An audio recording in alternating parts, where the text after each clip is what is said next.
అయ్యో, పూరిని తప్పించి తీసుకొని పోతే మనం పడ్డ కష్టమంతా వృధా అయిపోద్ది. మళ్ళీ వాళ్ళ పెళ్లికి నానా తిప్పలు పడాల్సి వస్తుంది.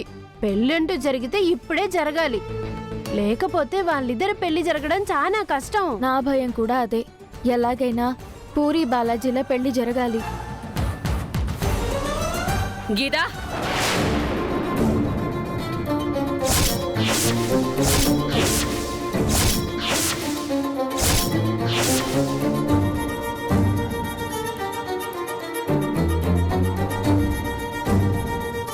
ఏంటి ఇదంతా?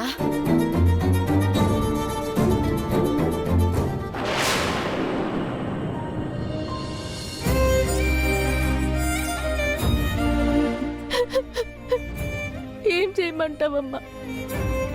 అక్క కోరుకునే జీవితాన్ని అప్ప అర్థం చేసుకోలేదు. దాని జీవితానికి ఏదో మంచి చేద్దామనే ఆలోచనతోటి నాయన పూరిని ఇక్కడికి తీసుకొచ్చి నరకలో పడేశాడు. ఇప్పుడు ఈ నరకల నుంచి పూరిని బయట పడేయాలి. అది కోరుకున్న వాడితోనే పెళ్లి జరిపించాలి. దానికోసమే ఇదంతా చేస్తున్నాం. నిన్ను మీ అప్ప బయటికి గెంటేసినా, గోవిందనంత చులకనగా మాట్లాడినా, మీరిలా కష్టాలు పడి వేషాలు కట్టి పూరి పెళ్లి చేయాలనుకుంటున్నారా? అక్కంటే నాకు ప్రాణం. అది అమాయకురాలు. బాలాజీ లేకపోతే బ్రతకలేదు. అది నాకు తెలుస్తుంది, కానీ అప్పకి తెలియట్లేదు. నాకు అర్థమవుతుంది. ఆయన తండ్రి అయినా కూడా మీ అప్ప మగాడే కదా. ఆడదాని మనసు అంత సులువుగా అర్థం కాదు.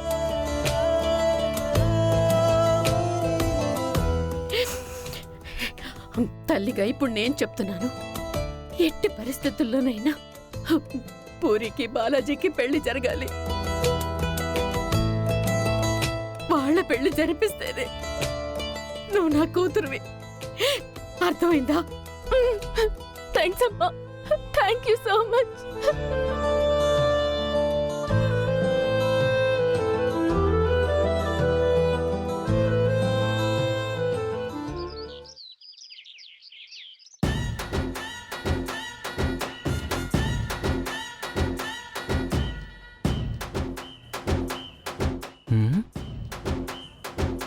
ఏందిడా గూడు చిదరిన పక్షిలాగా మొహం వేలాడేసుకుని కూర్చున్నాడు?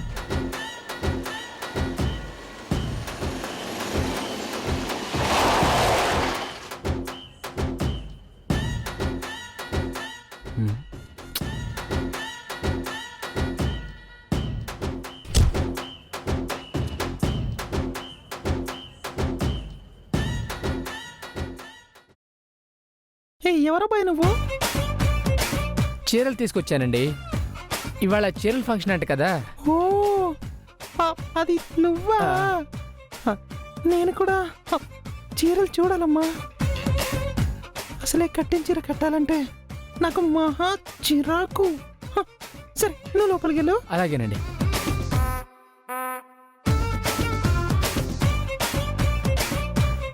ఏందిరా ఇంత సుఖంగా కూర్చునుండవు? చెప్తాను సంగతి.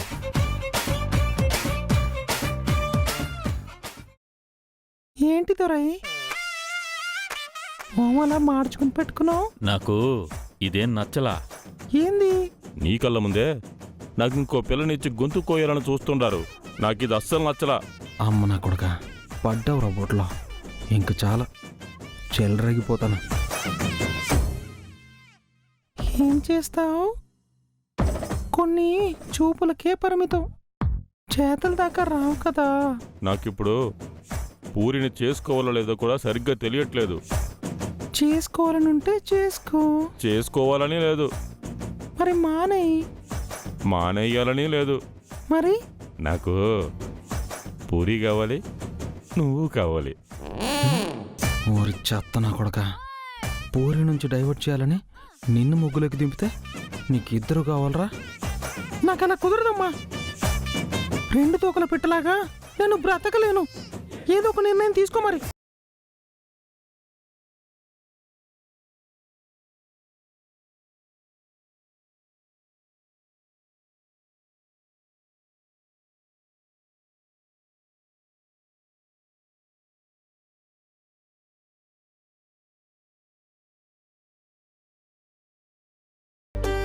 అమ్మా తుని ఎడుతుడం తిరిగా ఆ మూట ఇప్పదీసి అన్నీ అక్కడ పెట్టు. అట్నే అమ్మా. చూసినారా, కూతురు పెళ్ళని ఈవిడ కూడా అర్థం చేసుకొని దేవునికి దండం పెట్టుకొని చీరల సెలక్షన్ కి రెడీ అయిపోయినది. మరి ఈ పాటికి అర్థమై ఉండదా? ఎట్టి పరిస్థితుల్లోనూ ఈ పెళ్లి జరగదు అని కూతుర్ని ఈ పెళ్లికి ఒప్పించి జరిపించడం తప్ప తప్పేదేముంది? నేను పూరి పెళ్లిని మీరు నిర్ణయించిన వాడితో జరుగుతుందని సంతోషంగానూ ధైర్యంగానూ లేను. మేం గాని మా బిడ్డలు గాని ఎవ్వరికీ ద్రోహం చేసి ఎరగం. దాని జీవితానికి ఏ డోకా ఉండదు. ఖచ్చితంగా దానికి మంచి జరుగుతుంది. ఆ ధైర్యంతోనే ఉన్నాను. అంటే ఏంటి మీ ధైర్యం? ఆ బాలాజీ గడు వచ్చి మెమ్మాయి మెళ్ళలో తాళి కడతాడనే రాత్రి వచ్చాడు, పట్టుకుందామంటే దొరకకుండా పారిపోయాడు. మళ్ళీ రాకపోతాడా? అని పట్టి మూట కట్టి పడేస్తాం, అప్పుడు తెలుస్తుంది. మీరందరూ కలలు కంటుండొచ్చు. నా కూతురి జీవితాన్ని ఏదో రకంగా పాడు చేసేద్దాం, మా మీద పగ తీర్చుకుందామని.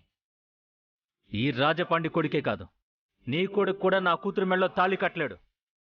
ఈ పెళ్ళి ఎలా జరుగుద్దో నేను చూస్తా. ఏమయ్యా నటరాజును, ఈ పెళ్లి అనుకున్న మొదటి రోజు నుంచి ఈ పెళ్లి ఎట్లా జరుగుతుందో చూస్తాము, మా ప్రాణాలను ఇస్తామని ఓహో ప్రగల్భాలు పలుకుతున్నారు. బోరు కొట్టట్లేదంటాయా? తిరిగి తిరిగి అదే చెప్తున్నావు. నేను ఒట్టి మాటల మనిషిని కాను. కానియండి, ముహూర్తాల దాకా తీసుకొస్తున్నారు కదా. ఈ రాజపాండి కొడుకు దొరైపాండి నా కూతురు మెళ్ళో తాళి కట్టబోయాడంటే నా ప్రాణం పోతదే తప్ప ఈ పెళ్లి జరగదు. చూస్తా ఉండండి. ప్రాణాలు పోయిన తర్వాత చూసుకోవడానికి శవాలు తప్ప ఇంకేముంటాయి? గుండెలు బాదుకుని ఏడవడం తప్ప. శ్యామలమ్మ, వయసు వస్తే సరిపోదు. మాట్లాడేటప్పుడు కాస్త చూసి మాట్లాడండి. ఏందే మా అమ్మనే అంటుండావు? ముందు ఆవిడికి బుద్ధి చెప్పండి. ఏం మాట్లాడుతుందో తెలుసుకొని మాట్లాడమని చెప్పండి. అరే శుభవాణి పెళ్లి బట్టలు కొనే చోట ఈ గొడవ ఎందుకు చెప్పండి? జరగాల్సిందేలాగో జరక్క మాందు కాబట్టి ఈ గొడవలు ఆపేసి చీరలు సెలెక్ట్ చేయండి. ఏది పెళ్లి కూతురు ఇంకా రాలేదు? వస్తది. నా కూతురు ధైర్యంగా ఉండి మీ ముందే దానికి కావలసిన చీర సెలెక్ట్ చేసుకుంటది. చూస్తూ ఉండండి. పూరి, అమ్మ పూరి,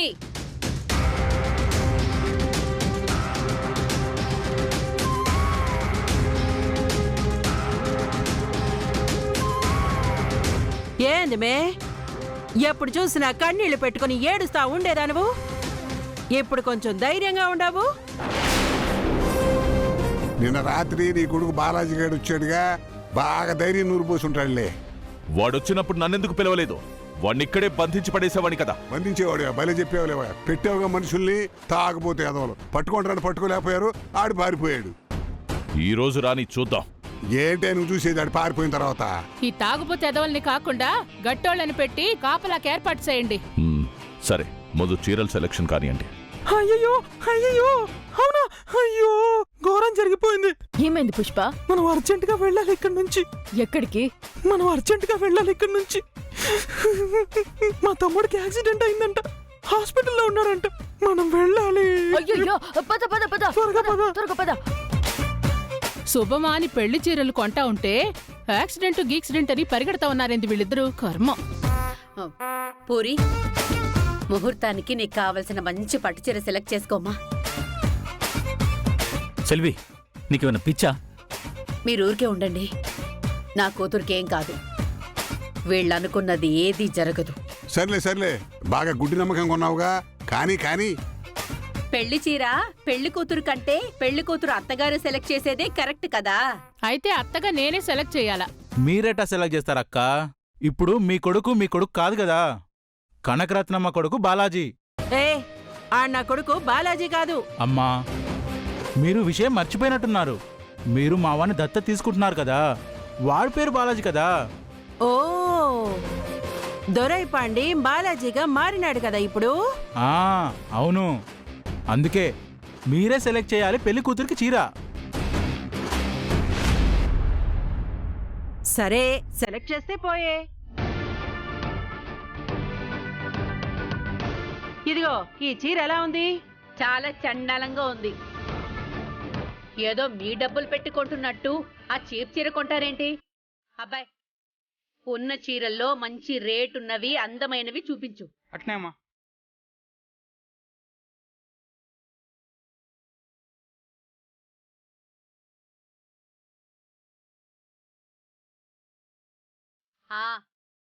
ఈ 4 చీరల్లో ఏదో ఒకటి సెలెక్ట్ చేయండి.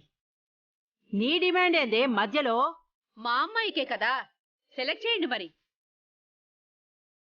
సరేమ్మా, ఆ 4గిట్లోనే ఏదో ఒకటి సెలెక్ట్ చేయండి. ఎందుకు గొడవ?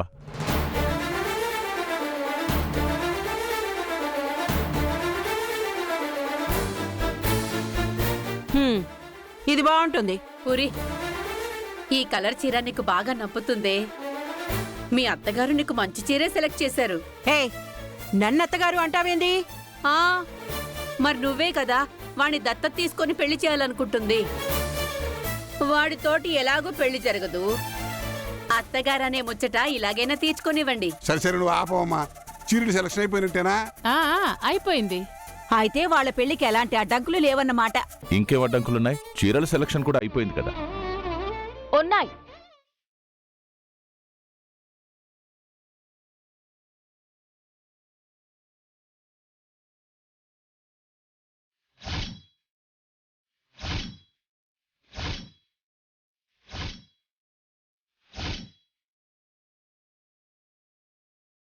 నీకెంత ధైర్యం ఉంటే నేరుగా వచ్చినావు? రే, వీళ్ళని బంధించండి రా. ఏంది? మేము ఉండగానే బంధించండి గిందించండి అంటున్నారు? అందరినీ అరెస్ట్ చేసి పారేస్తాను. కిడ్నాప్ కేసు పెట్టారు వీళ్ళు. కిడ్నాప్ కేసా? అవును, పెళ్లి కూతురు తల్లిదండ్రులను కిడ్నాప్ చేసి ఇక్కడ పెట్టారంట కదా. గీతా గోవింద్ కంప్లైంట్ ఇచ్చారు. మా మీద కంప్లైంట్ ఇస్తారా? వాళ్ళని మేము కిడ్నాప్ చేయలేదు. ఇక్కడ అన్ని ఇష్టపూర్వకంగానే జరుగుతూ ఉన్నాయి. లేదు, వీళ్ళు మమ్మల్ని బలవంతంగా బంధించి మా కూతురు గొంతు కొయ్యాలని చూస్తాంటారు. రాజపాండి, అయితే మీ ఫ్యామిలీ మొత్తాన్ని అరెస్ట్ చేయాల్సి ఉంటుంది. ఇన్స్పెక్టర్, ఎవరితో మాట్లాడుతున్నావో తెలుసునా? నన్ను అరెస్ట్ చేసే దమ్మొచ్చిందా నీకో? అంటే అది ఆంధ్ర నుంచి రికమెండేషన్తో కంప్లైంట్ ఇచ్చారు వీళ్ళు. నేనేం చేయనయ్యా? వాళ్ళు 2 రోజులుంటారు, ఆ తర్వాత పోతారు. కానీ నువ్వు ఉంటావో పోతావో డిసైడ్ చేసుకో. ఏంటండి, కంప్లైంట్ ఇచ్చిన తర్వాత కూడా ఇక్కడికి వచ్చి నీళ్లు నమ్ములుతారు? వాళ్ళని అరెస్ట్ చేయండి. మా అక్కని, మా అమ్మ అప్పని కిడ్నాప్ చేసి తీసుకొచ్చారు ఇక్కడికి. అంటే అదమ్మా ఇక్కడ లోకల్ కదమ్మా, కొంచెం కష్టమమ్మా. ఇన్స్పెక్టర్, ఈ సంగతి మేం తేల్చుకుంటాం. మీరు పోండి చెప్తా. సరే అయ్యా. ఇన్స్పెక్టర్ గారు, మీ మీద కూడా కంప్లైంట్ చేయాల్సి వస్తుంది. ఎవరి మీదైనా కంప్లైంట్ చేసుకో. ఆ ఇన్స్పెక్టర్ ఉద్యోగం ఎలా కాపాడాలో నాకు బాగా తెలుసు. ఏంది ఇన్స్పెక్టర్, ఏంది? మీరున్నారు కదా, నాకేం భయం లేదు. నేను వెళ్తానయ్యా. పదండి. సార్, సార్, ఇన్స్పెక్టర్ గారు.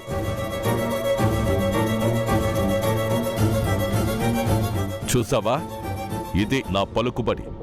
అయినా నువ్వు వీడు ఇంత ధైర్యంగా ఇక్కడికొచ్చారంటే మీ ధైర్యాన్ని మెచ్చుకోవాలి. మా ధైర్యాన్ని మెచ్చుకునేది కాదు, ముందు ఇవన్నీ ఆపండి. పోలీసుని పంపించేయచ్చుగానే మేం మాత్రం ఈ పెళ్లి జరగనివ్వం. వీడెవడన్నా హెల్మెట్ లోనే మాట్లాడుతా ఉండాడు. మో, నన్ను కూడా మర్చిపోయినావు నువ్వు? నా గొంతు గుర్తుపట్టలేదా? ఒరే గోవిందు, నేనే. హెల్మెట్ వేసుకుని వచ్చినావేంద్రా? తీరా హెల్మెట్. హెల్మెట్ తీస్తానంటే మీసాలు గడ్డలు లేవని తెలిసిపోతుంది. అమ్మో, నేనెట తీస్తా? అరే గోవిందో, తీరా హెల్మెట్. తీను కాక తీను. ఏ హెల్మెట్ తీసేస్తే తలకాయ మీద కొట్టి చంపేసి శవాన్ని చేసేస్తారు వీళ్ళు. చాలా డేంజరు. హెల్మెట్ తలకాయని కాపాడుతుందనే బోర్డులు చదివి చదివి పెరిగిన ఉన్నాయి. అందుకనే హెల్మెట్ పెట్టుకుని వచ్చిన. అంతేకాదు, బాలాజీకి పూరికి పెళ్లి జరగకుండా మా అమ్మకి మొహం చూపించకూడదు అనుకున్నాను. అందుకే మొహం మూసుకున్నాను. మీరొస్తే తప్పించుకుంటారా? రై, వీళ్ళని పట్టి బంధించండి రా.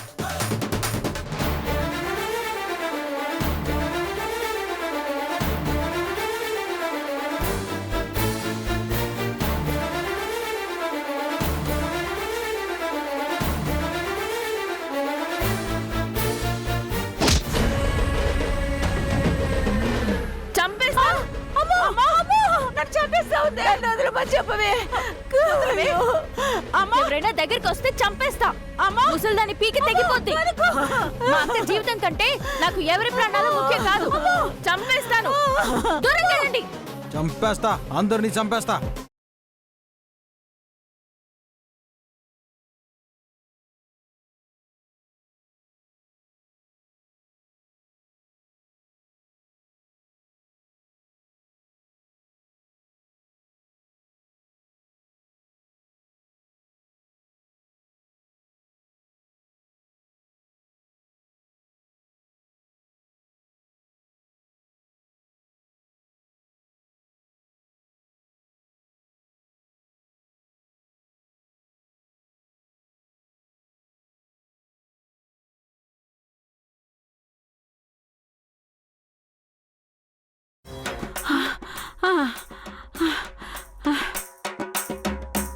అమ్మో అమ్మో అమ్మో రాక్షసది.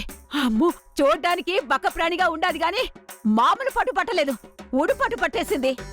పేక మీద కత్తి పెడితే పై ప్రాణాలు పైనే పోయాయనుకో. అది పేక మీద కత్తి పెడితే ఎక్కడ తెగ్గొస్తుందోనన్న టెన్షన్ తోటి గుండెపోటొచ్చి చచ్చిపోతానోనని ఒక పక్క భయం మొదలైంది. ఏమాత్రం తేడా చేసినా నా పేక తెగ్గొసినా కోసేసుంటాది అది. అవును చెల్లాయి, అది ప్రాణాలు తీయడానికి కూడా వెనకాడదు. చూడటానికి అది గువ్వలాగా ఉన్నా అనుకున్నది సాధించడానికి అది ఏమైనా చేస్తుంది, ఎవరైనా ఎదిరిస్తుంది. దాని అక్క పెళ్లి బాలాజీ గారితో చేయడమే ముఖ్యం. లేకపోతే మనమంతా అక్కడ ఉన్నప్పుడే వాళ్ళందరూ వచ్చి గోవింది దాన్ని బంధించడానికి ట్రై చేస్తుంటే ఏమైనా చర్య చిక్కిందా? ఏంటి చెల్లాయి, నేను అమ్మ లబోదీవని తలగొట్టుకుంటా ఉంటే నువ్వు మాత్రం ఏదో సీరియస్ గా ఆలోచిస్తానే ఉండవు. అది తప్పించుకుపోయేదానికి అమ్మ పీక మీద కత్తి పెట్టిందో లేకపోతే తెగించి పీక మీద కత్తి పెట్టిందో అనేది తర్వాత సంగతి. కానీ ఇక్కడ ఒక విషయం జరుగుతా ఉండాది, చూసినావా? ఏంటి చెల్లాయి? బాలాజీ గోవింద్ ఆ దొరై పాండీని కొట్టినప్పట్నుంచి వాళ్ళు లోపలే మన పిల్లకాయల మీద పగ పెంచుకొనున్నారు. ఇప్పుడు గోవింద్ గాడు గీతతో కలిసి ఈడికి రాగానే వాళ్ళని చంపేయాలన్న ఉద్దేశంతోనే కత్తులు తీసి వాళ్ళని చుట్టుముట్టారు. సమయానికి అది కత్తి చేతపట్టి అమ్మ పీక మీద కత్తి పెట్టి మిగతా వాళ్ళందర్నీ ఆపి తప్పించుకుంది గాని లేకపోతే వాళ్ళు దాన్ని పట్టే ప్రయత్నంలో గోవింద్ గాన్ని ఖచ్చితంగా చంపేసుండేవాళ్ళు. అట్లాంటి పనులు ఎందుకు చేస్తారే? మనం వాళ్ళకి సపోర్ట్ చేస్తుంటేను. మనం వాళ్ళకి సపోర్ట్ చేయడం ముఖ్యం కాదు. వాళ్ళు మొరటోళ్ళు, మూర్ఖులు. వాడి కొడుకు మీద బాలాజీ గోవింద్ చెయ్యేసినారని కోపం పగ వాడికున్నాయి. అది వాడి కళ్ళల్లో నేను చూసినా. అంటే వాళ్ళు మన పిల్లకాయలు చంపేయాలని చూస్తున్నారా? వదులుతా వాళ్ళనే, ఉండే వాళ్ళ సంగతి చెప్తా.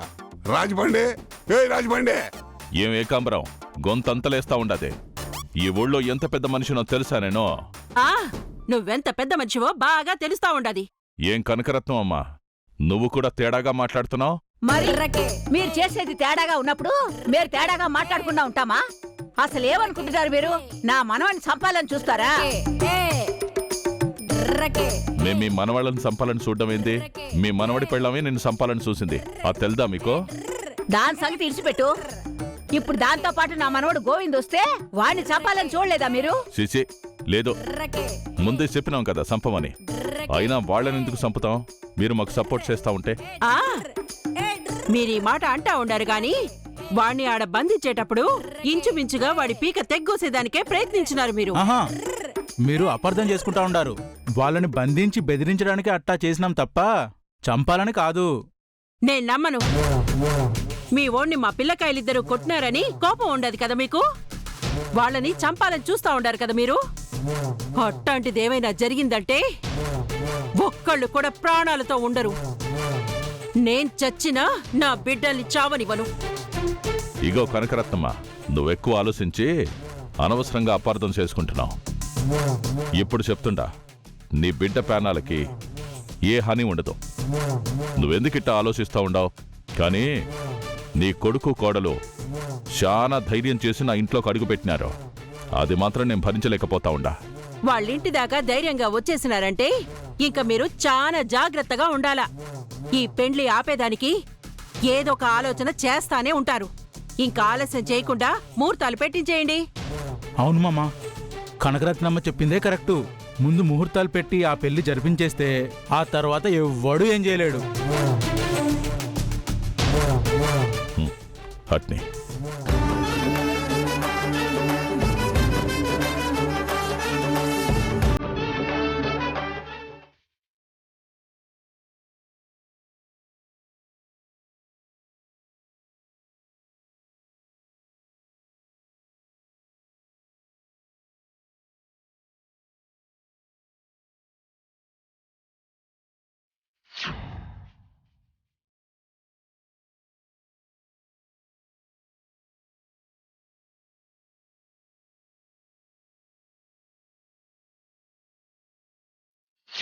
ఇందాక చీర సెలెక్ట్ చేసేటప్పుడు హడావిడిగా పరిగెత్తారు. ఆ తర్వాత పోలీసులతో కలిసి ఇద్దరూ వచ్చారు. గోవిందగాడు మొహం చూపించలేదు. అంటే వేషాల కట్టింట్లో ప్రవేశించింది వీళ్ళే అన్నమాట. No doubt. ఇప్పటికే వేషాలు కట్టి చాలాసార్లు మోసం చేశారు. వదులుతానా? పడతా.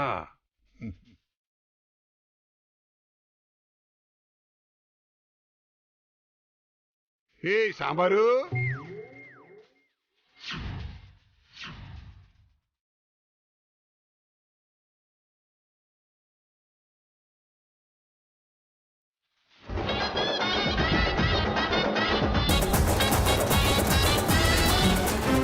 ఏంటి పెద్ద నాన్నగారు సాంబార్ సాంబార్ అని కలవరుస్తున్నారు?